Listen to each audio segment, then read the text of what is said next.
আজ আমরা যাচ্ছি ফ্লেভার অফ রানাঘাটে। ভিডিওটা কিন্তু অনেক ইন্টারেস্টিং হতে চলেছে, তোমরা কিন্তু শুরু থেকে শেষ অবধি ওয়াচ করো। অ্যান্ড আমার চ্যানেলে যদি নতুন হয়ে থাকো তাহলে চ্যানেলটাকে সাবস্ক্রাইব করতে ভুলবে না। আর ভিডিও যদি ভালো লেগে থাকে তাহলে like, comment, share and subscribe. কি খাচ্ছ সোনা? কি খাচ্ছ? সো গাইস, এই যে মানুষটাকে দেখতে পাচ্ছ তোমরা, এই মানুষটা আমাকে হ্যাপি করার জন্য সব কিছু করতে পারে। আমার পাগলামি থেকে শুরু করে সব কিছু এই মানুষটা হ্যান্ডেল করে। পারলে আমাকে দুনিয়ার সব খুশি একসঙ্গে এনে দেবে, এরকম একটা মানুষ। তো এই ব্লগটা কিন্তু অনেকটা মজাদার হতে চলেছে, শুরু থেকে শেষ অবধি ওয়াচ করো, আই থিঙ্ক ভালো লাগবে। আর মায়াপুরের ব্লগটা কে কে দেখোনি দেখে নিও, কিন্তু রয়েছে ফুল ভিডিওটা। Hello guys, welcome back to my channel. This is me or Susmita and you are watching my channel Susmita কি দুনিয়া। সো আজকে যাচ্ছি আমরা রানাঘাট। সো গাইজ, এর আগের ব্লগটাতে তোমরা দেখেছিলে যে আমরা গিয়েছিলাম রানাঘাট বিনোদিনী পার্কে।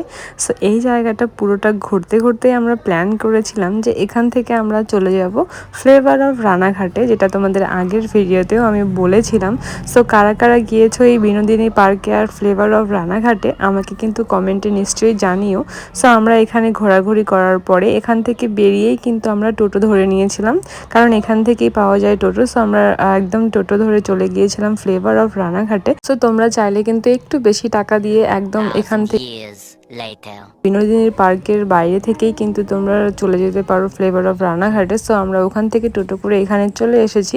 আর এসেই দেখতে পারবে সামনে এরকম একটা ইয়েলো কালারের কার রাখা রয়েছে, আর সামনেই একটা সুন্দর লেখা রয়েছে। লেখাটা আমার খুবই পছন্দ হয়েছে, তোমাদের একটু পরে দেখাচ্ছি। অ্যান্ড দেন গাইস, তোমরা কিন্তু দেখতে পারবে সেই টানা গাড়ি, একটা মানে রিক্সার মতো টানা গাড়ি, এদিকে একটা রয়েছে, আবার এই পাশে একটা রয়েছে। আর এখানে দেখো চাষবাসও করেছে, এখানে বিনস নাকি বরবটি বলে, যাই হোক আমি জানি না। সো গাইস, তোমাদের ঢুকতেই কিন্তু এখানে 10-5 মিনিট চলে যাবে। তোমরা যদি চাও এখানে ফটোশ্যুট, ভিডিও শ্যুট করতেই পারো। দেন তারপরে কিন্তু তোমাদের সামনে চলে আসবে সুন্দর একটা রেস্টুরেন্ট। অ্যাকচুয়ালি এখানে কিছুই নেই দেখার মতো, এখানে শুধু রয়েছে এদিকে সেদিকে যেদিকেই তাকাবে শুধু রেস্টুরেন্ট। সো এখানে লোক খাওয়া দাওয়া করতেই সবাই এখানে আসে। সো এই যে এই লেখাটা দেখো, তোমরাও পড়ে দেখতে পারবে, লেখাটা কিন্তু খুব সুন্দর। তো আমার লেখাটা খুবই পছন্দ হয়েছে। দেন আমরা চলে যাচ্ছিলাম এখান থেকে একদম সোজা, দেখবো আর কি কি রয়েছে। এটা কিন্তু আমাদের ফার্স্ট টাইম, ওরও ফার্স্ট টাইম, আমারও ফার্স্ট টাইম আমরা এখানে এসেছি। আর এই যে আমাদের শুরু হয়ে গেছে এই ক্যামেরা, ফটো ফটো ফটো আর ভিডিও তোলা নিয়ে একটু ঝামেলা। আমি আমার ফোনে ভিডিও করব, ও ওর ফোনে ভিডিও করবে। যেমনি আমি বলবো যে তোমাকে আমি ভিডিও করে দিই, অমনি ও রেগে যাবে। আর তোমরা হয়তো এই পোস্টারগুলো দেখে বুঝতেই পারছো, আমরা যখন এসেছিলাম তখন কিন্তু চলছিল IPL। সো গাইস, যা দেখলাম গিয়ে, আই থিঙ্ক এখানে অন্য অন্য কনসেপ্টও হয়, বাট আমরা যখন গিয়েছিলাম তখন এখানে বড় সড়ো একটা প্রজেক্টর লাগানো ছিল, যেটাতে কিন্তু চলছিল IPL। And by the way guys, এখানে কিন্তু তোমরা চাইলে তোমাদের বার্থডে সেলিব্রেশনও করতে পারো। অ্যাকচুয়ালি গাইস, তোমরা চাইলে এখানে গিয়ে কোয়ালিটি টাইম স্পেন্ড করতে পারো। খুবই সুন্দর একটা জায়গা। প্রথমে গিয়ে আমার খুবই ভালো লেগেছিল, বাট এখানকার খাওয়া দাওয়াটা আমাকে একটু ডিসঅ্যাপয়েন্টেড করেছে। বাকি সব কিছু আমার এখানকার খুবই ভালো লেগেছে। এই জায়গাটা দেখতে পাচ্ছ, এখানে কিন্তু তোমরা চাইলে IPL দেখতে দেখতেও তোমরা ক্যান্ডেল লাইট ডিনার করতে পারো। স্পেশালি এই জায়গাটা করাই হয়েছে ক্যান্ডেল লাইট ডিনারের জন্য, পরে যেটা শুনতে পেলাম। তো এই জায়গাটাতে তোমরা ক্যান্ডেল লাইট ডিনারের অপশন পেয়ে যাবে তোমাদের ফ্যামিলির সঙ্গে কিংবা তোমাদের স্পেশাল ওয়ানের সঙ্গে। ফার্স্ট টাইম গিয়ে যা যা ফিল করেছি সেটাই তোমাদের সঙ্গে শেয়ার করছি, তোমরা চাইলে যেতে পারো। অ্যান্ড গাইস, এই যে জায়গাটা দেখছো এর মধ্যে কিন্তু রেস্টুরেন্ট রয়েছে, একটা মানে শিপ টাইপের, জাহাজ টাইপের ফিল দেবে। দুদিকে দুটো নৌকো মতো রয়েছে, এখানেও চাইলে তোমরা বসে খেতে পারো। আর এই যে দেখা যাচ্ছে ফ্লেভার অফ রানাঘাট, ওখানে ওপরেও বসতে পারো, আবার ভেতরে AC রয়েছে, সো তোমরা AC-তেও বসে খেতে পারো। তো আমরা চলে গিয়েছিলাম ভেতরে যেটাতে AC ছিল সেখানে, কারণ একটু গরম ছিল।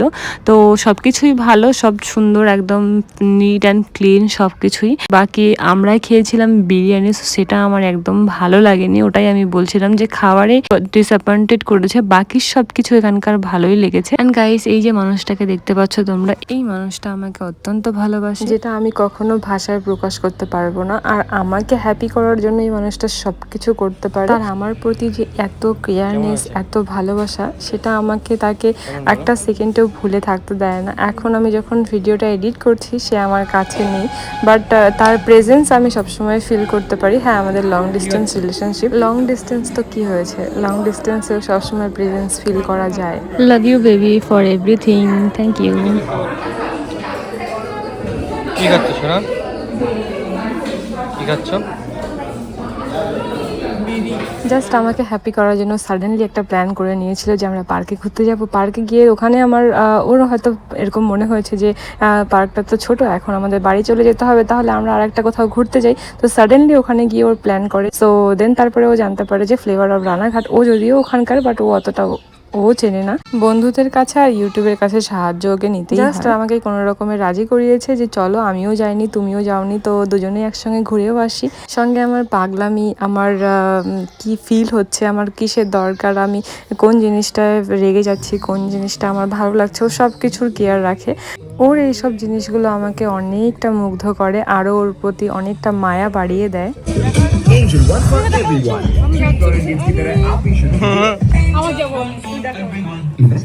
আসো। I'm a born leader. I lead with passion and ambition. কি সুন্দর লাগছে না? হ্যাঁ হ্যাঁ, আরেকবার করবো? Slip into the fast-paced AI world with the incredibly আসো। powerful and portable.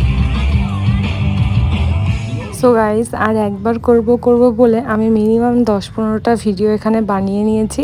আর ওই মানুষটা সত্যি এতটা ধৈর্য ধরে আমার সব ভিডিওগুলো বানিয়েও দিয়েছে, ইভেন আমাকে অনেকগুলো ভিডিও এডিটও করে দিয়ে গেছে।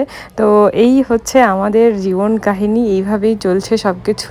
তো আমরা খেয়ে দিয়ে এখন আমরা কিন্তু বেরিয়ে যাব। অনেকটা রাতও হয়ে গিয়েছিল, এখন আমাদের মাথা টেনশন ঘুরছে যে আমরা বাড়ি যাব তাড়াতাড়ি করে, কি করে পৌঁছাবো। সো এই যে আমরা এখন বেরিয়ে যাব বাড়ির দিকে। বুঝলেছো না? একটা প্রজেক্টর লাগিয়েছে, প্রজেক্টর, আর কিছুই নেই এখানে। খাওয়ার বেকার, একদম বেকার। আমার কাছ থেকে রিভিউ নাও, জানি না অন্য শপের কীরকম, বাট যেটা নৌকো শপ, এটা একদম বাজে, একদম বাজে, মানে কেউ বিরিয়ানি খাবে না, বেকার। আমার একদম ভালো লাগেনি। শোনো, আমাদের তো বাইক নিয়ে স্কুটি নিয়ে কিছু করে। So guys, this is the heat of the moment decision. But এমনি সব কিছু ভালো, খাবারটা আমার দিক থেকে আমাকে ভালো লাগে, বাকি সব কিছু ঠিকঠাক আছে, তোমরা চাইলে ঘুরতে যেতে পারো।